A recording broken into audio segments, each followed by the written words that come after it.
What is going on, guys? We are the Little Kings. I'm Ryan, aka No Mercy Merc TTV. I'm also Ryan, aka Penguin Monster. This episode of The Little Kings, we talk about Valorant and their most expensive skins yet, Dragon Edition, getting an editor, and if it's the right time for us, TikTok, all the rage, could be going away, and other content platforms. Ninja has done his first stream outside of Mixer on YouTube, and why the hell is Rocket League dead? Well, let's get into it.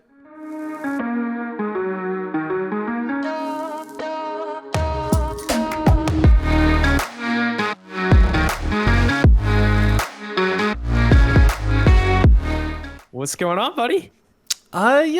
Just living life. I'm just super excited to see you. I know. Tomorrow. Tomorrow. I'm waking up at 4:30 a.m. We're recording this at 10:30 p.m. Probably not a great idea, but it'll be worth it to see you. For sure. I mean, when was the last time we even saw each other in person? I'm trying to think. Was it my wedding? It was your wedding, yeah. Yes. And that was more than a year ago. That was almost a year and a half ago at this point. Holy cow. So it's going to be a big event. It'll be good to see you for sure. Yeah. How have you been? What's going on? I've been good, just packing, doing things. Yeah. I did want to ask you, because this might be the last thing I do tonight before I pack all my stuff up. Did you buy the Valorant Dragon skins? Ooh, I've not bought them yet. I haven't opened up Valorant, so it hasn't teased me enough to buy it. It hasn't shoved it in my face yet. So no, I have not. Have you bought the bundle? Have you bought an individual skin? Like what? I have not clicked buy yet. Okay. I also have not opened it yet today. Okay. But I'm really strongly considering it. The whole thing, whole bundle. I got to look at it again. But I feel like, yeah, probably. Although, I'm also not $200 deep, so. That's true. I've dug myself a good hole already. And but like in the scheme of things, like what's 300 compared to 200? You're already 2/3 of the way to 300, so like you might as well just go there. All I know is it's a free to play game, and we've bought it like 8 times over if we keep doing this. I know, seriously. And but it's so good. It is. And for those who don't know, today Riot released their most expensive pack ever of skins. Considered, I think, an ultimate pack of skins, correct? An ultimate, yes. And the previous, like, the yellows were what? Considered exotics or something? Like, this is something one step above that. Right. Those were 75, right? They were 71, technically, I think. Okay. But you'd buy the 75 pack thing, right? Yeah, exactly. Yeah. So yeah, from $71 to $100.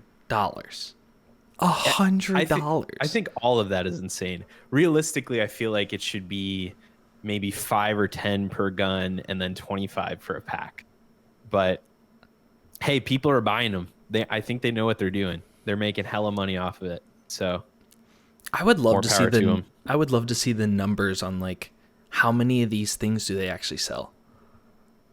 And like of the previous packs, how many people bought those? And yeah, I'd love to see the percentage breakdown of like people who bought skins versus the player base. Mm-hmm. And I'm loving this concept of free to play games with additional options to buy. And especially Valorant's doing it so well where they're not making it pay to win. It's 100% cosmetic. Well, that's how it has to be for me. Like, you can't do pay to win. It's got to be cosmetic. If it's pay to win, I'm probably not going to play that game because I just don't feel like it's fair at all. And especially with what they're trying to do with Valorant, where it's a competitive FPS, where they're actually going to have people competing at a large scale. They can't have the unbalance of that. They've got to keep the whole thing balanced for sure.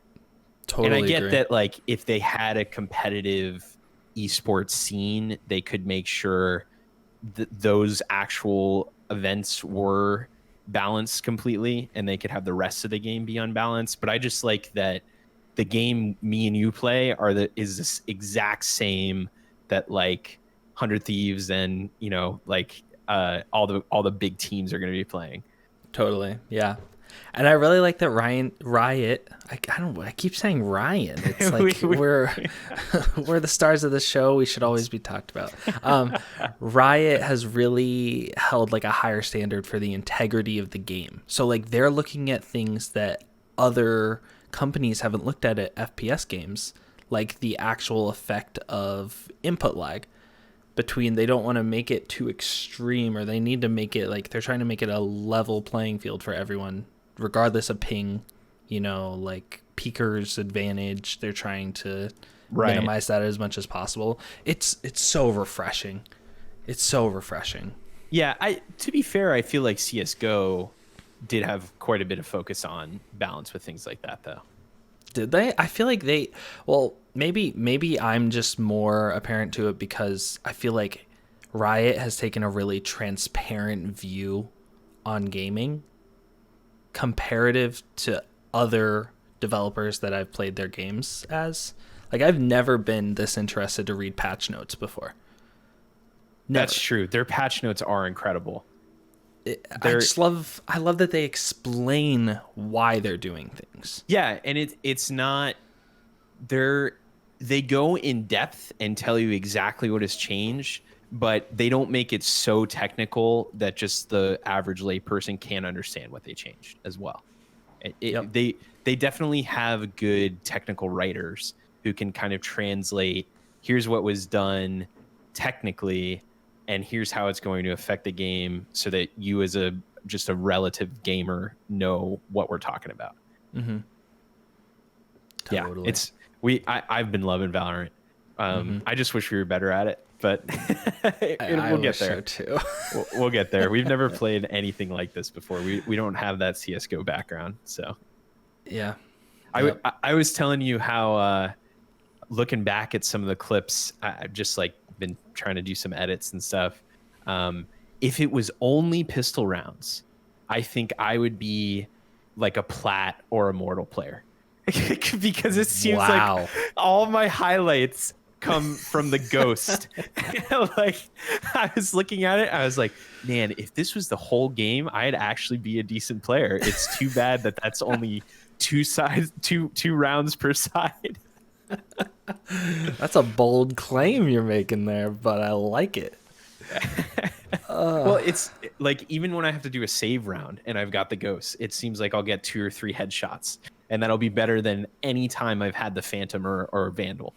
You should just run it. You should you shouldn't feel bad about it, and you should just always be maxed at like 9K credits because you just buy for other people. Yeah, true. I'll just be like the most generous Valorant player ever. Yes.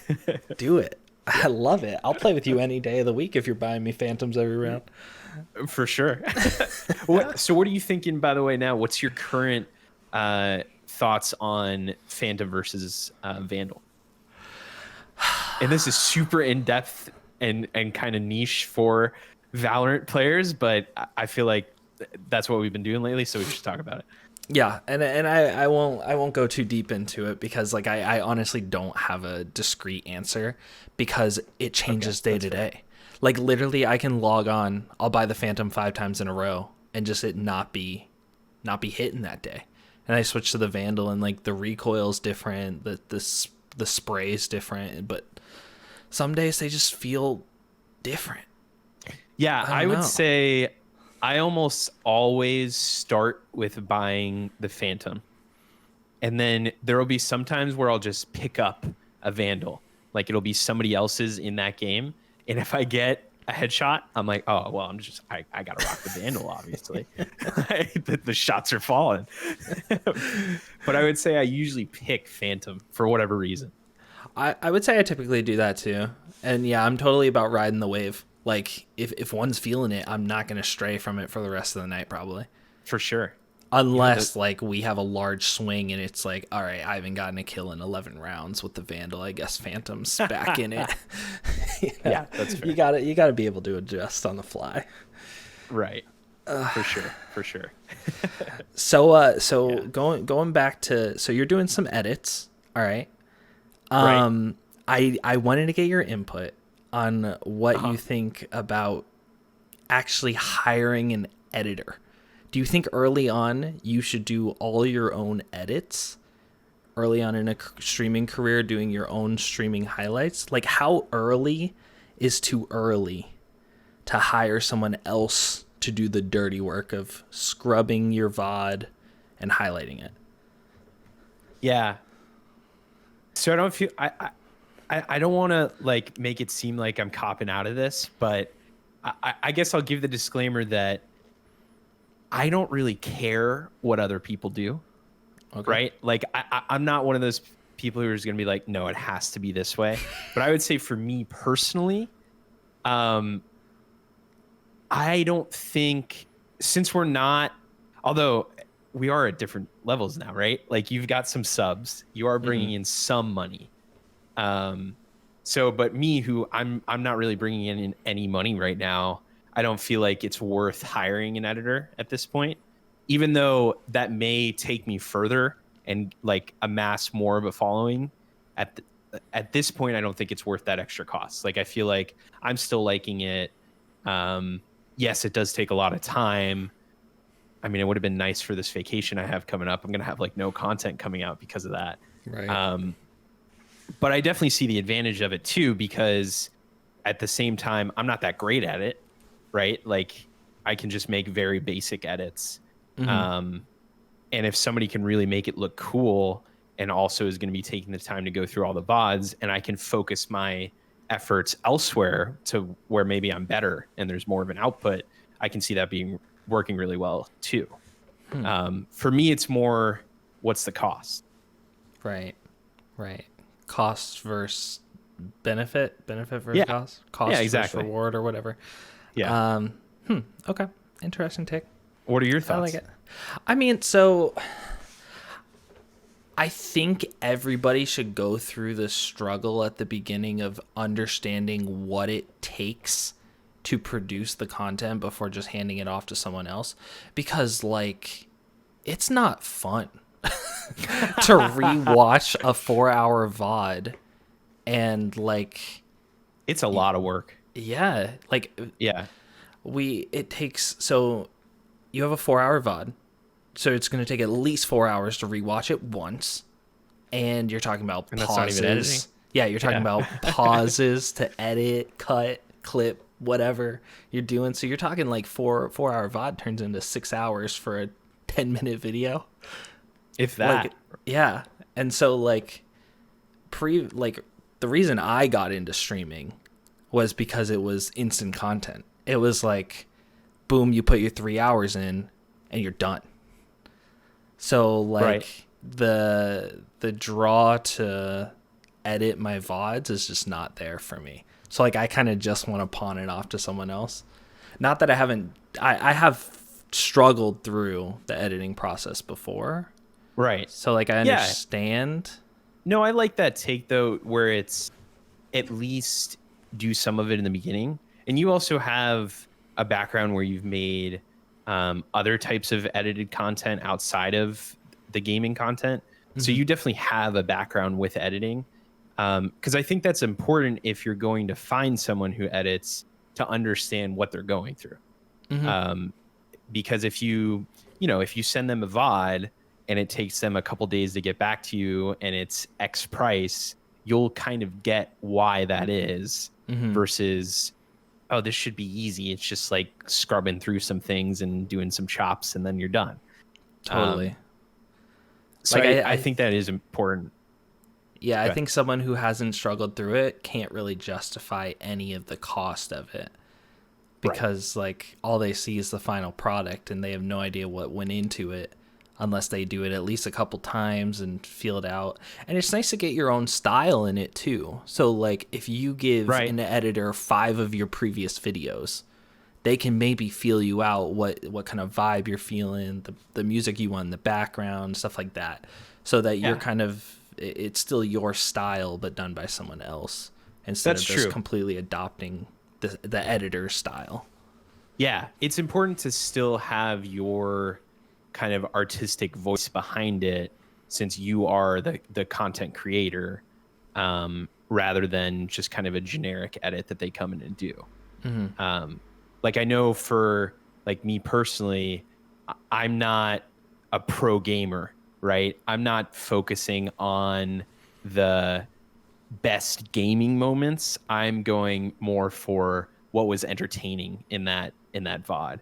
And some of that will be sure some of the best plays, but it's more like funny things that happened, or just like trying to weave a little bit of a storyline out of it and that type of thing. Um, so like having my past edits, I feel like that'll be a lot more clear if I ever do, find somebody to do it for me, than if I were to just send them a VOD and say, hey, go crazy. Totally agree.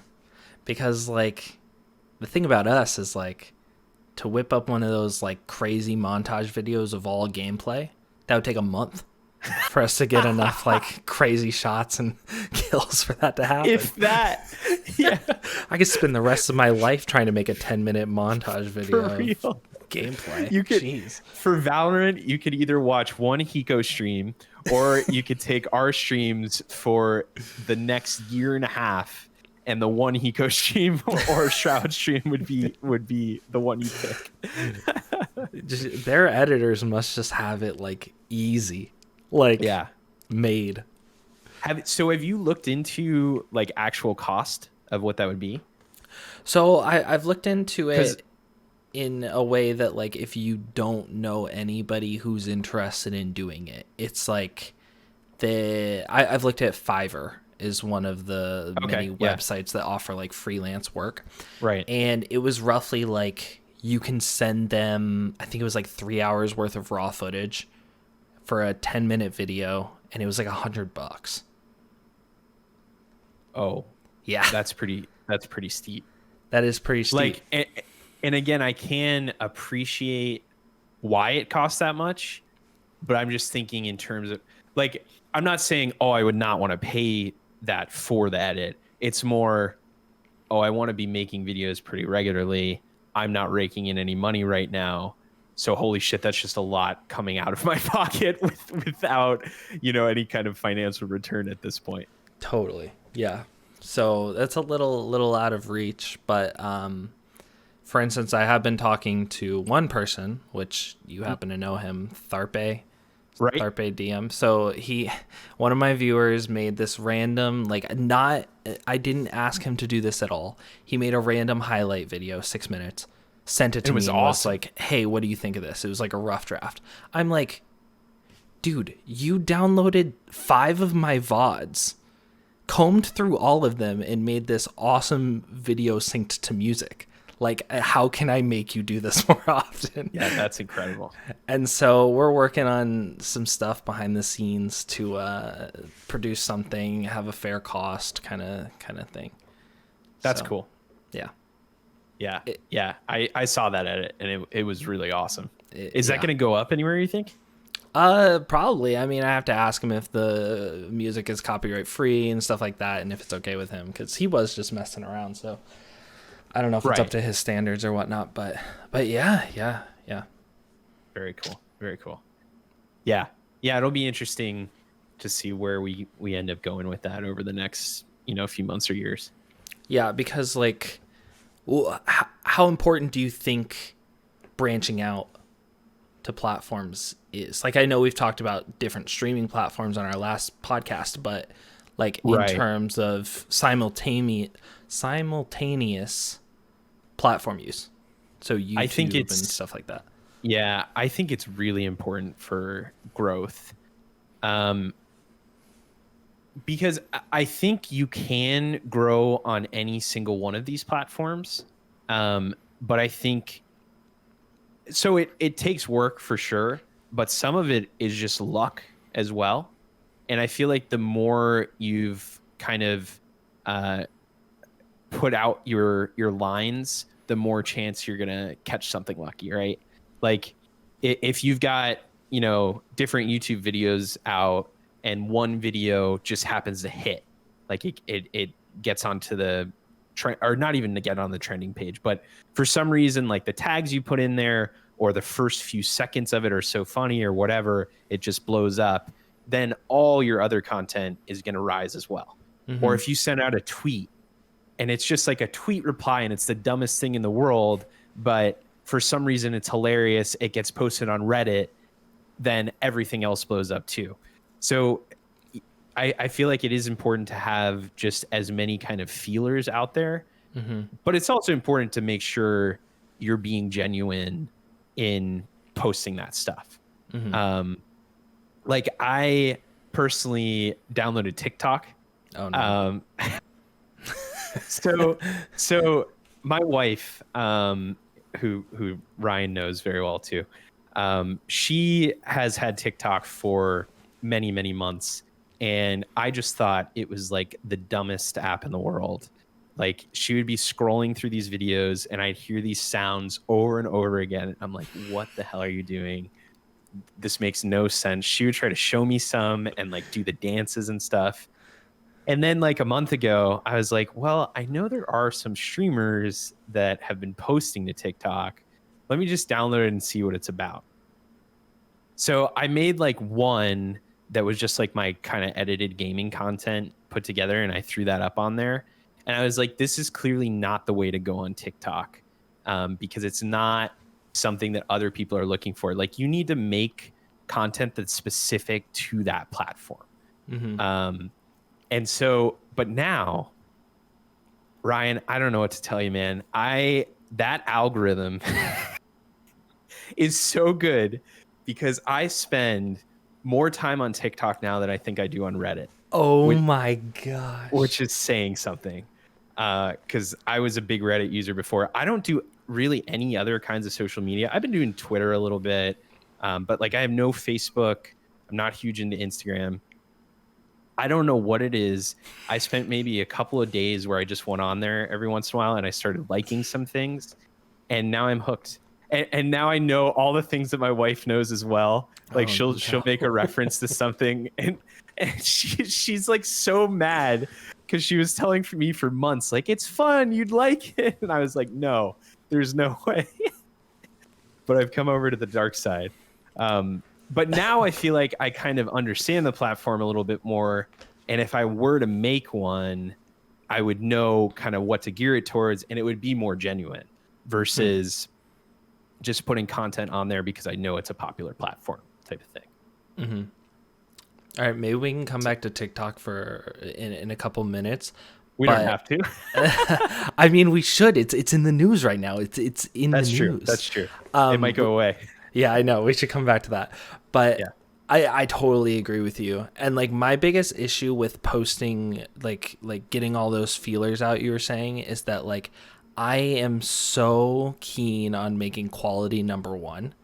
And it's like, I don't know if I can do that much content at such a high quality and for all these different platforms, because they need like different tweaks. Like you can't just copy paste. It's like, right, you have to change everything up to fit its kind of like narrative, like what the platform wants. Yeah. So I think that's what's tough for me. There's definitely a balance.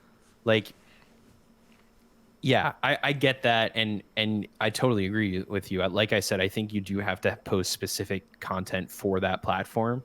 But I feel like you also don't have to be posting super regularly to every single one.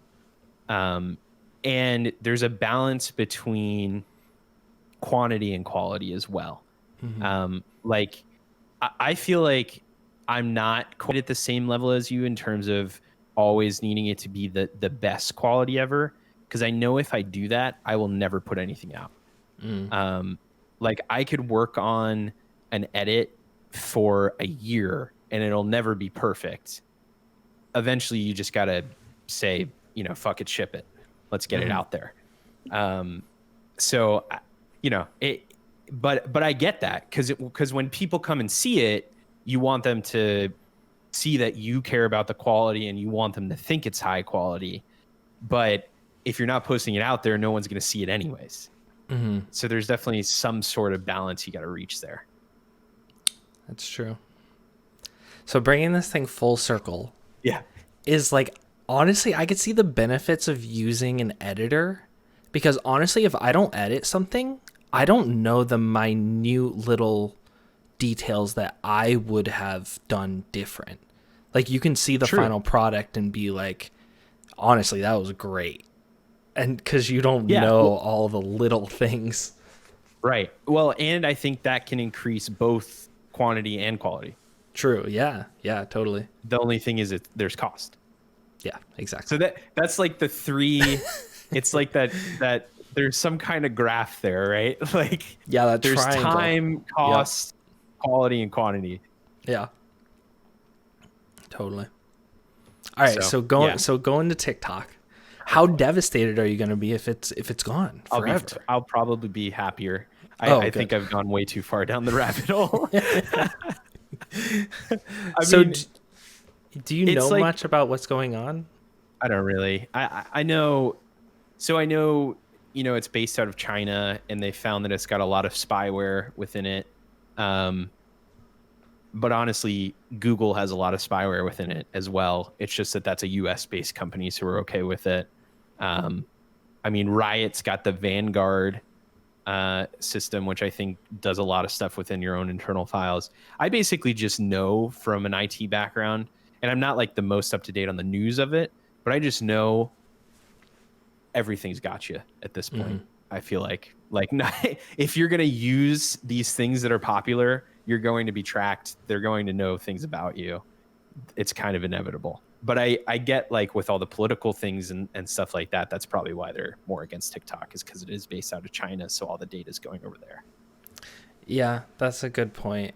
And like, in terms of personally, I don't mind if they track me. I might be on the opposite spectrum as mostly everyone else, but like, I can say I love that Amazon can tell me what I want before I want it. Like, that's pretty freaking cool. Yeah. And I greatly appreciate it. And like, all sorts of things, like seeing relevant ads on Facebook, I don't mind that. I'd rather see that than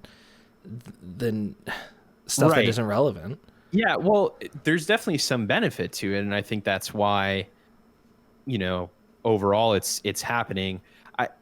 This could be. I think we could make multiple podcasts about this topic. probably could, This is yeah. going way more into the IT world, and I have many thoughts on this. I guess I just wish I knew.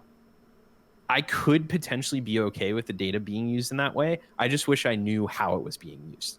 And I wish I could have control over how it's being used, because they're not only using it to target certain things towards yourself on their own platform, they're then selling that data off to hundreds of different places.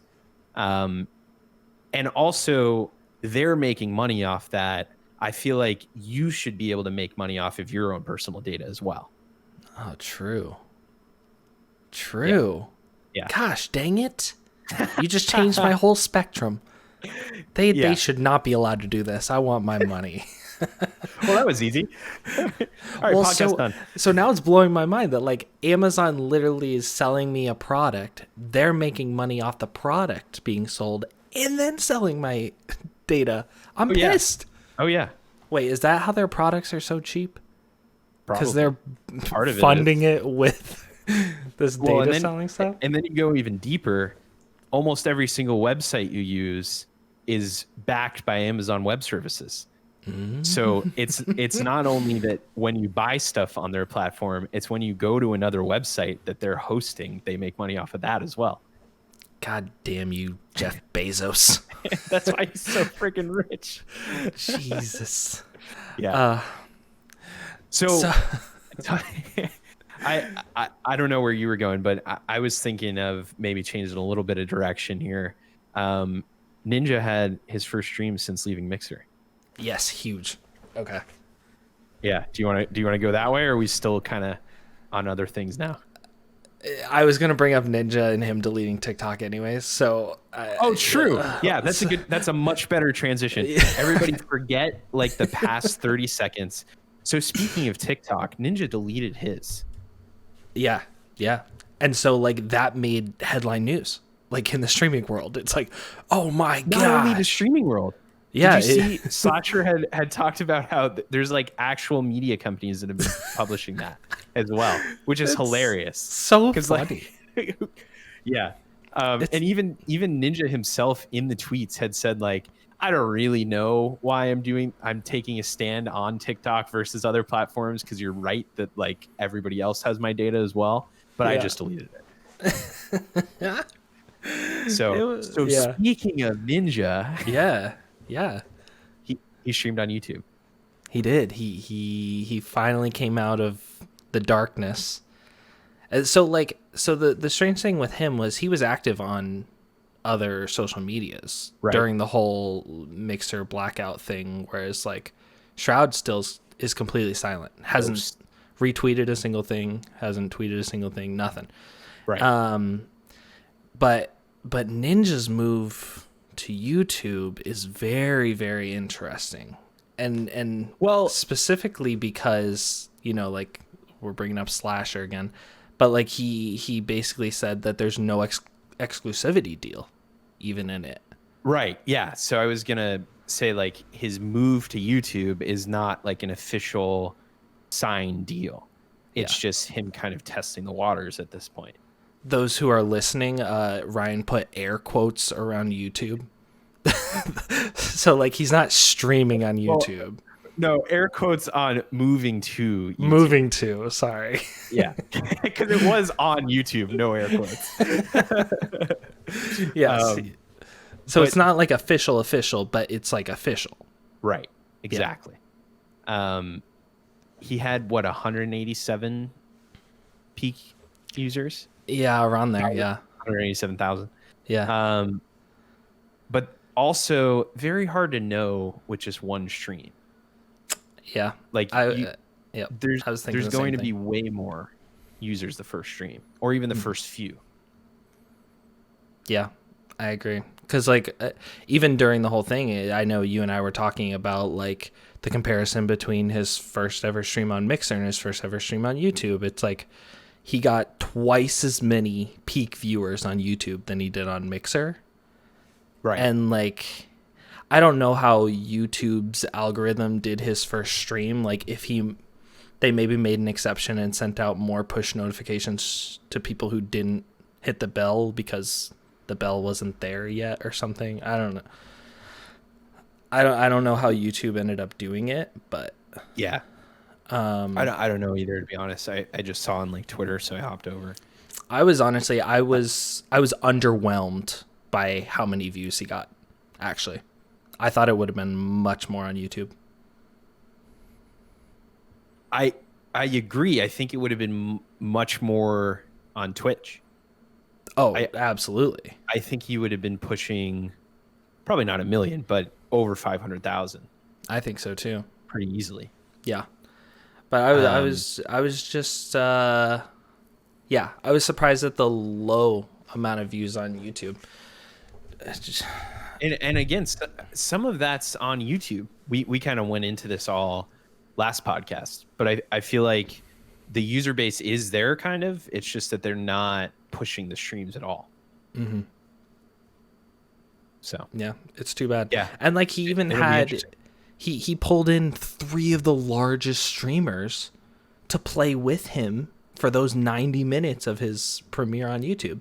So like I feel like he knew YouTube wasn't going to push it as much as they should, and he needed to, tag on to his friends a little bit. I wonder, do you have any idea what the numbers for Tim and Dr. Lupo were? I literally don't think they were different. Well, like I think Tim was actually higher than normal playing Fortnite. I was gonna say I could see them being higher than what Ninja got, just because Ninja was on that stream, and so people wanted to watch it on Twitch. Yeah, it wasn't as high as Ninja's number, but like it was higher than their average number for that given game, if that makes sense. Gotcha. So like typically Tim's around like 30K and he was at 40K playing with Ninja. So it's like he got a little bump, but right. Yeah.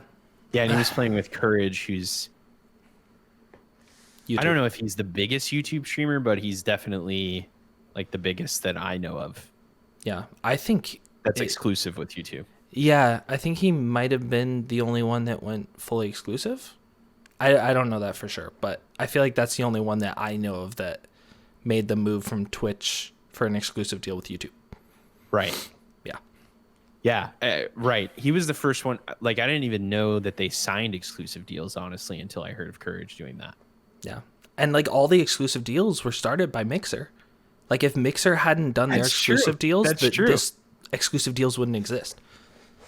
That's why Yeah, that's a people good keep point. saying like Ninja has literally changed the industry more than one time, just because him making moves sparked a fire underneath like all these different companies. Even Twitch changed so much on their website Right. the year that Ninja was off. And they were Yeah. all great changes.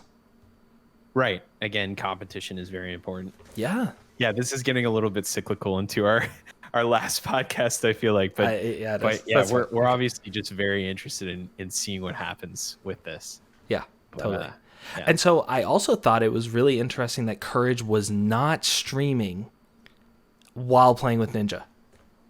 Yeah. So I think there could be a couple reasons for that. But I think the most likely thing is that him and Ninja are friends. And I think he was playing more of a support role.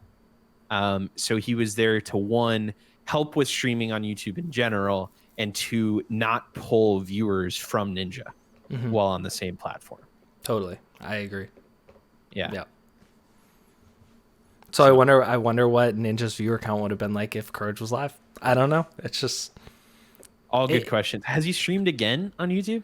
I don't believe so. I don't Okay. believe so. Just I would love his next stream to be on Twitch. I just want to see the numbers, honestly. I would love to see that too. I feel like he kind of probably felt a little bit slighted from Twitch. Like Shroud and Twitch, I feel like had a very amicable breakup. Like they were very nice and even sent like a nice tweet, I believe, when he was moving over to Mixer. But Ninja and Twitch, there was a weird falling out where didn't they delete his channel? And then there was a point where it came back and somehow it got hacked and they were playing pornography on it. And it took like hours to get that taken down. So if you went to twitch.tv/ninja, you would see porn, which is horrible for somebody's brand when you're at that level. Yeah. So I feel like if all that stuff didn't happen, it probably would have been a lot easier of a decision for Ninja to just move back to Twitch. Yeah. I think there's just like a bad taste in his mouth when it comes to Twitch right now. And maybe Shroud just got lucky that they messed the Ninja thing up, so they handled it a little better with him. That's true. Yeah, that's probably true. Yeah. Yeah. That was a crazy event that happened back then with Ninja. Because they took his page down, and then Ninja was like, no, that's my brand. Like, I built that there. Like, you guys need to leave that up. Right. And then they brought back, like, the recommended page under it. And then that's when the whole porn thing started happening. So yeah, because they knew they brought, that's right, that was the kind of thing I was missing there. They brought the recommended section because they knew traffic would still go to that specific Twitch page, so they wanted to be able to direct them to other things on Twitch versus just them saying, oh, Ninja's not here anymore, let me go check out Mixer to see Ninja. Yep. Yeah. So if they had just left his page up, they would probably maybe have Ninja back without a question and be making money off of him. So right. Rip Twitch. Yeah, somebody's getting fired for that. Yeah.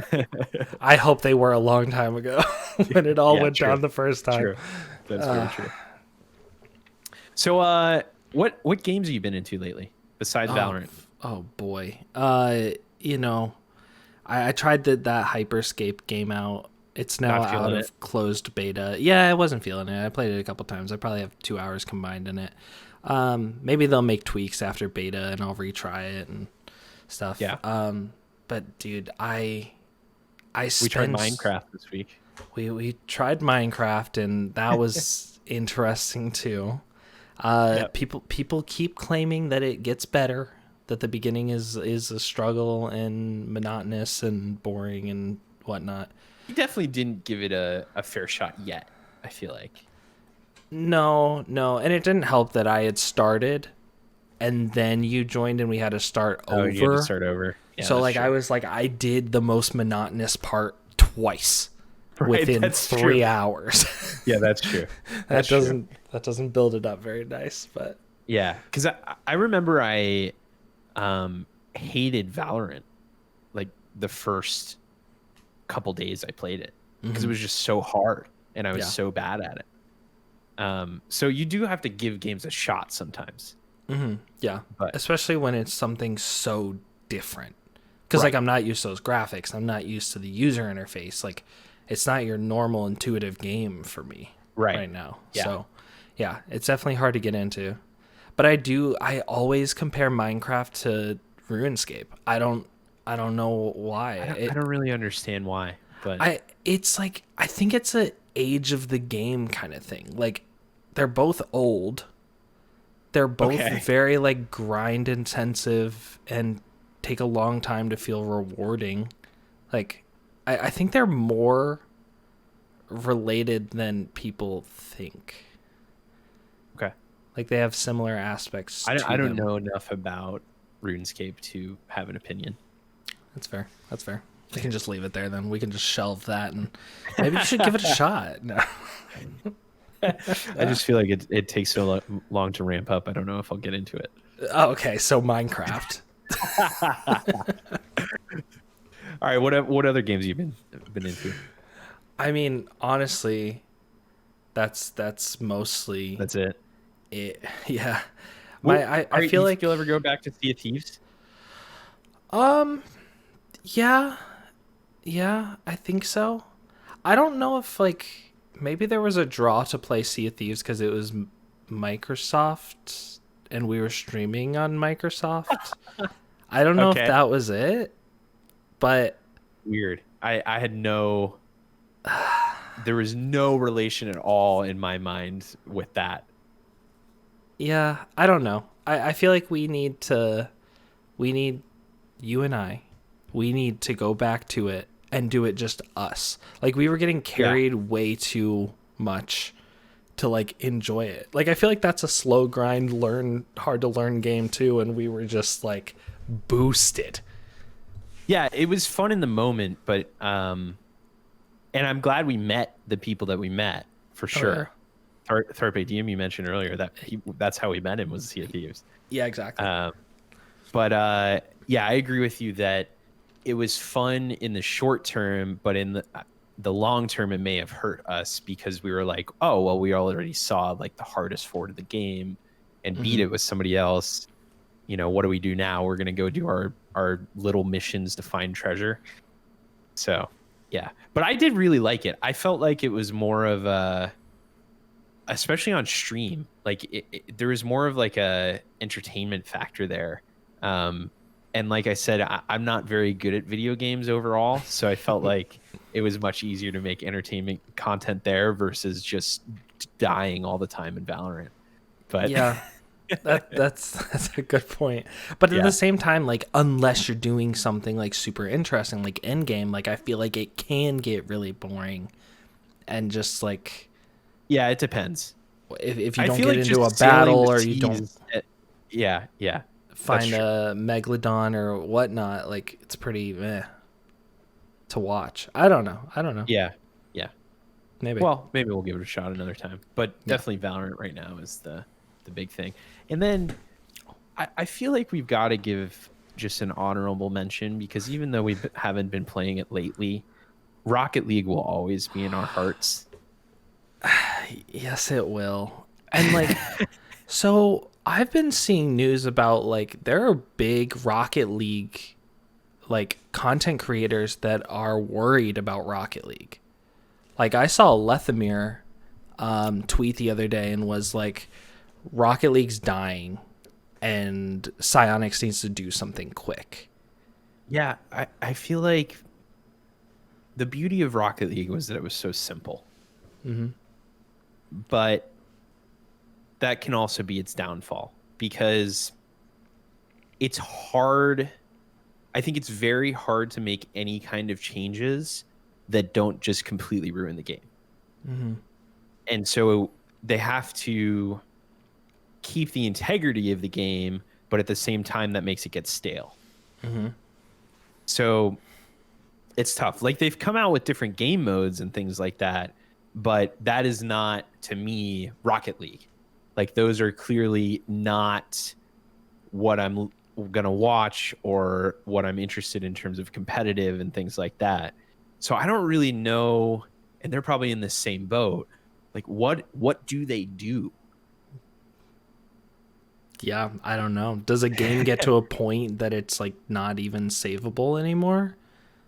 That like they should just scrap it and start something new? Yeah, it's amazing it's even lasted this long, honestly. I know. But I know. And it's funny because I feel like it did dip and then got more popular again. Yeah, yeah. I think Is a that lot with of crossplay, you think? that it came back. Yeah.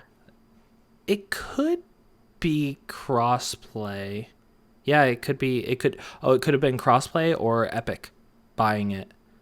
I don't know why that would have given it a surge though, because I feel like Epic typically has a negative Right. stereotype associated with it because it's going to be heavy like transactions or whatnot. Yeah, I'd have to go back because my memory is failing me, but I feel like it started rising again before the Epic transition. Mm-hmm. Yeah, I mean at this point, I think they need to switch to a free to play model. Like you can't have people paying $10 to play the game anymore. Like it's such a low entry barrier, but it's still a barrier. That's a good point. They could totally do that at this point. It's set up for it. And they can do the cosmetic stuff and still make money off of it.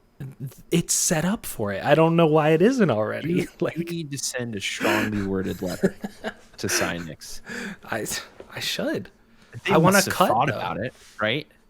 I feel like that was their whole model. Like once Epic bought it, I thought it would be free to play within a month, because that's the Epic way. Yeah, that's a great point. I hadn't even thought of it, but now that I'm thinking about it, it's like that is so obvious what should happen. But like, and that would bring new users back to it. I don't know about the people who have played for 5 years though, what that would really do for them. That's what I'm thinking, because you're getting noobs in the game. You're like bronze is going to be flooded with noobs. Yeah. Like how fun would that be? Yeah. Get your but Smurf account ready. Yeah, but the people that are already up there, it's like really there's no change to the game still. Right. So like it's adding in-game content, which like you always hear about, like the big AAA games, or like if you don't have in-game content, then you're dead on arrival, basically. Right. So it's like where's Rocket League's in-game content? Yeah, so maybe putting a little more of a personal touch on it. What do you think happened with us? Why did we stop playing it? Because maybe that would extend to others. Dude, I honestly don't know. There's no obvious reason to me. Do you think if we picked it up again, we would enjoy it as much? Oh, yeah, absolutely. We would get right back into it, and we would play probably every day. So it's just like just kind of fell out of it for some reason. I think it's been out of sight, out of mind. Like I literally think we tried out Valorant during beta. We took advantage of beta. That's what it was. Yeah. Therefore, but at the same time, we had 2 weeks off between beta ending and full release of the game. Right, and we switched to Sea of Thieves versus going to Rocket League. Yeah. Yeah, but you're right. It's out of sight, out of mind. And then you're, like you said, the problem they have is that they never do anything new. So there was nothing where it was like, oh, well, let's go check out that new thing that kind of draws us back in. Their new thing was Heat Seeker. Woo! Let's go play Heat Seeker. That sounds awesome. Bad game mode. You did say it got a little bit better. But the goal wasn't to win. The goal was to get the ball to purple. Like it went blue, red, blue, red. You get it back and forth enough, it turns purple. That's the highlight of the game. That's not the goal of Rocket League. The goal of Rocket League is to score goals. Yeah.